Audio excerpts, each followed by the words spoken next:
The Dry Tortugas, a cluster of 7 islands made up of coral reefs and sand, are located 70 miles west of Key West, Florida. This national park is one of the most remote in the United States, with permit, grouper, kingfish, amberjack, tuna, and tarpon, just to name a few. This fishery is one of the best in the world. I've been with Cabelas for 9 years, representing Cabelas in the offshore saltwater market, representing them in the tournament trails from king mackerel to billfish to dolphin to wahoo. I've been very fortunate enough to be able to travel with Cabelas all around the world to some of the most exotic locations, such as this one here in the Dry Tortugas. I'm Captain Rob Hammer, and I'm a professional guide down here in the Dry Tortugas. I've been doing this for about 14 years now, and I specialize in the area around the Tortugas, not just inside the park, outside the park. The reason I come 70 miles from Key West is flat out the fishing's better down here. The action, from summertime to wintertime, it's a non-stop great fishery down here in the Dry Tortugas.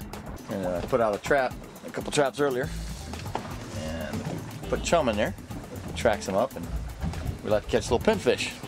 Pinfish in turn get eaten by bigger fish. Pretty productive way of getting your bait fast instead of catching it one by one.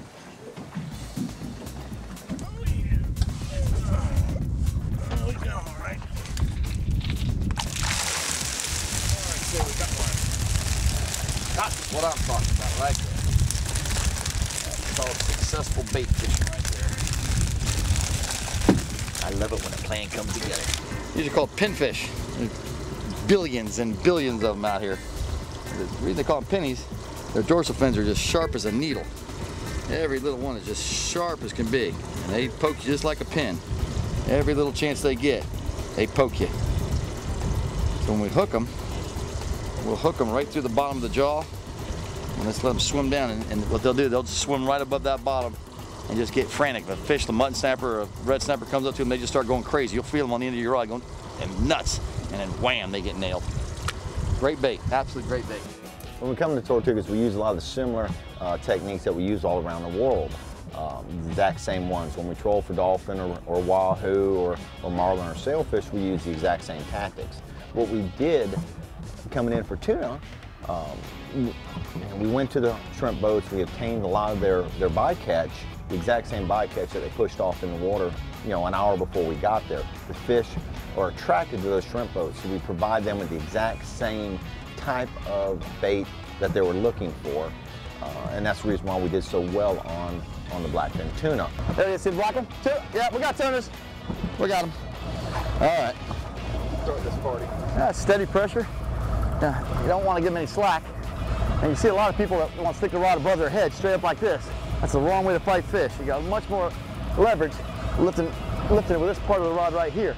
This rod, the tip of the rod doesn't have any lifting ability. So what I try to tell people is don't let the rod come above your head.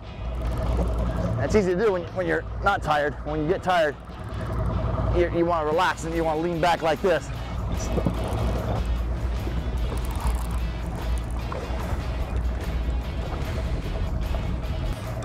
Easy. Of course, he disagrees with the whole thought process.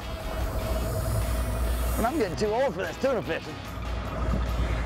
You're gonna find some smaller fish aren't quite so tough. Springtime blackfin tuna fishing off the Tortugas.